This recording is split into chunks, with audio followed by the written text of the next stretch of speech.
محدثاتها وكل محدثة بدعة وكل بدعة ضلالة وكل ضلالة في النار. Kaum muslimin dan muslimat dirahmati Allah. Jadi gelar-gelar yang baik itu tapi digunakan untuk sesuatu yang sifatnya kepentingan jahiliyah dilarang oleh Rasulullah sallallahu alaihi wasallam. Kalimat ahlus sunnati wal jamaah misalnya, indah sekali. Sehingga semua ingin memakai istilah ini. Tetapi aplikasinya seperti apa? Ahlus sunnah wal jamaah. Karena yang disebut dengan al-jamaah itu bukan yang ramai, tetapi yang di atas kebenaran. Apa ukuran kebenaran yang membuat kita tidak sesat itu? Nabi sebutkan. Taraktu fikum amrayni in tamassaktum bihima lan tadhillu ba'di. Aku tinggalkan dua perkara, takkan tersesat kalian selamanya bila berpegang kepada keduanya, kitabullah dan sunnahku. Ma'asyiral kiram dirahmati Allah SWT. Nah sekarang Nabi sudah putuskan bahwasanya umatnya ini akan terpecah belah. Karena memang tidak bisa dihindari setelah Nabi pergi. Ya, di masa Nabi tidak ada aliran-aliran agama. Ada? Tidak ada. Yang ada Muslim atau lawannya. Muslim atau non-Muslim. Kemudian setelah di zaman sahabat Abu Bakar, Umar, Uthman juga belum ada lahir aliran-aliran. Yang ada adalah semuanya Ahlus sunnah. Tidak ada aliran-aliran keagamaan di masa itu. Khawarij belum ada, Syiah belum ada, Mu'tazilah belum ada, Qadariyah belum ada, Jabriyah belum ada. Semuanya Ahlus sunnah. Makanya ulama mendefinisikan Ahlus sunnah yang tidak mungkin ada khilaf di dalamnya, yaitu adalah as-sahabah. Yang disebut dengan Ahlus sunnah yang hakiki itu adalah as-sahabah radhiyallahu anhum. Sebab apa? Tidak ada satupun mereka yang ikut dalam aliran-aliran yang lain. Semua mereka Ahlus sunnah. Oleh sebab itu, kalau nak jadi Ahlus sunnah, barometernya adalah lihat bagaimana sahabat Nabi SAW. Lihat keyakinannya, lihat ibadahnya, lihat muamalahnya, lihat akhlakul karimahnya. Di situ kan akan terjadi, akan ditemukan Ahlus sunnah yang hakiki itu. Ikuti mereka.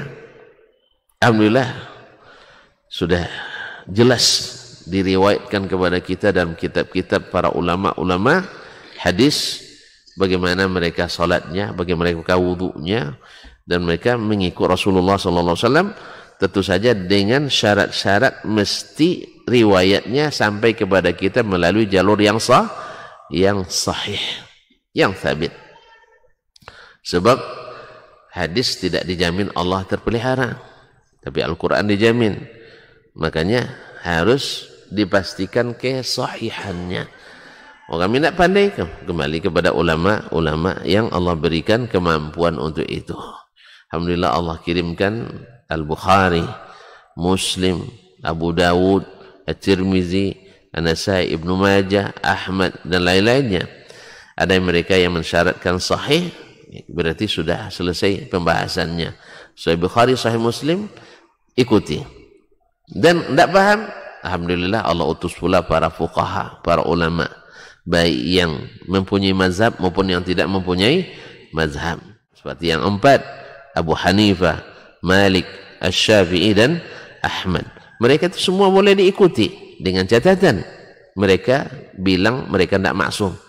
Mereka sendiri yang bilang, bila kau temukan pendapat saya bercanggah dengan hadis Nabi, buang pendapat saya, ikuti hadis Nabi.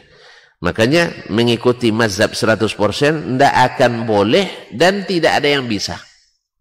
Siapapun yang berkoar-koar mesti satu mazhab, dia tak akan pernah bisa melaksanakan satu mazhab. Ya misalnya kita Indonesia ini ya dibuat patokan Ahlus Sunnah itu mesti mazhab fikihnya Syafi'i. Kalau sempat ini diterapkan oleh kita, tidak mau keluar sedikit pun dari mazhab Syafi'i, nanti pas tawaf itu berkali-kali 7 putaran 70 kali wuduknya nanti. 7 kotaan 70 kali pula wuduknya. Apa sebab? Sebab orang ramai dipegangnya tangan istrinya. Menyentuh istri menurut mazhab Syafi'i Ustaz, batal wuduk. Kalau itu tidak boleh saya pegang, lepas istrinya, hilang pula. Tidak jadi tawaf. Akhirnya timbul fatwa yang apa namanya, pokoknya pas tawaf mazhabnya pindah. Ya akhi, tidak ada yang mewajibkan, dalil yang mewajibkan mesti antum ikut Syafi'i. Syafi'i sendiri tidak mau itu. Makanya mereka semuanya menyuruh kita ikut dalil. Taib. Dan kalau sempat semuanya tidak bertahan di mazhab Syafi'i, tidak ada kita yang bisa belanja di supermarket. Tidak ada. Karena yang bai'ul mu'atad itu dan mazhab Syafi'i haram. Jadi harus satu-satu beli. Belilah 2 kilo bayar, selesai. Beli pula kentang 1 kilo bayar, selesai. Kalau antum belanja di supermarket gimana? Bawa 2 gerobak kan? Ya. Kemudian pakai kartu kredit pula. Sok-sok kayo gitu. Pada ngutang. Iya kan kartu kredit katanya kaya, padahal ngutang. Harusnya kartu debit. Kartu debit baru gengsi gitu. Apa Pak? Debit apa kredit? Debit Bu. Ya. Debit itu uangnya memang ada, tapi kredit ngutang dulu. Jelas? Itu tidak sah menurut mazhab Imam Syafi'i. Oleh sebab itu tidak usah dipersempit yang luas itu. Sunnah Nabi itu luas, lebih luas dari mazhab. Ustaz ya, bukan berarti anti mazhab, jangan salah pahamnya. Kadang begini nanti disukan anti mazhab. Padahal awak ngajar kitab-kitab mazhab. Belajar dulu kitab-kitab mazhab, sekarang ngajarkan kitab mazhab. Bukan anti, tapi ikut imam-imam mazhab itu dari awal sampai akhir, yaitu fatwa mereka semuanya. Bila bertentangan hadis dengan pendapat saya, ikuti hadis Nabi SAW. Jelas? Ya, kalau tidak jelas, ikuti aja lah, itu maksudnya. Tapi kalau jelas bertentangannya, kenapa diikuti? Tapi kalau tidak, itu sampai ilmu kita sampai di situ, jadilah kita muqallid, karena taklid itu juga boleh. Andainya di negeri tercinta ini, NKRI ini, tidak dipelajari kecuali mazhab Imam Asy-Syafi'i. Tidak pernah kita mengenali mazhab Abu Hanifah, tidak mengenal mazhab Maliki, tidak kenal mazhab Hambali, tidak ada Zahiri, tidak pernah kita pelajari itu. Boleh tidak kita taklid ke mazhab Syafi'i? Ya boleh, karena itu yang sampai ke kita. Salah sendiri kenapa masukkan ilmu tentang mazhab lain. Berarti taklid itu bagi yang tidak punya kemampuan untuk ilmu boleh saja. Jangankan taklid ke mazhab, taklid ke personal pun boleh. Supaya nanti jelas masalah ini, supaya tuan-tuan nanti jangan bilang oh anti mazhab kita. Tidak, demi Allah tidak. Bahkan kita semua hari ini tidak ada orang ulama hari ini yang di masa kita kecuali semuanya lahir dari perut mazhab. Diakui atau tidak? Tidak ada yang bisa langsung mengolah sendiri. Semuanya lahir dari perut mazhab. Yang tinggal di Arab Saudi dan Timur Tengah, yang rata-rata mazhab yang diakui, yang bukan diakui, mazhab yang jadi dasar mereka adalah mazhab Hambali. Mereka lahir dari fikih Hambali.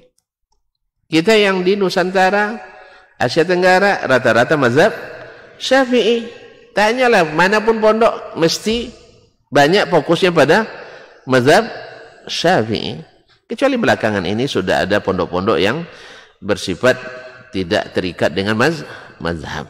Bisa saja misalnya di tahun ini dia baca kitab mazhab Syafi'i, tahun depan di mazhab Maliki, karena mungkin meramu kurikulum dengan perbandingan mazhab, tergantung apa sasaran yang nak dicapai. Intinya ikhwani fillah bahwasanya bermazhab dibolehkan.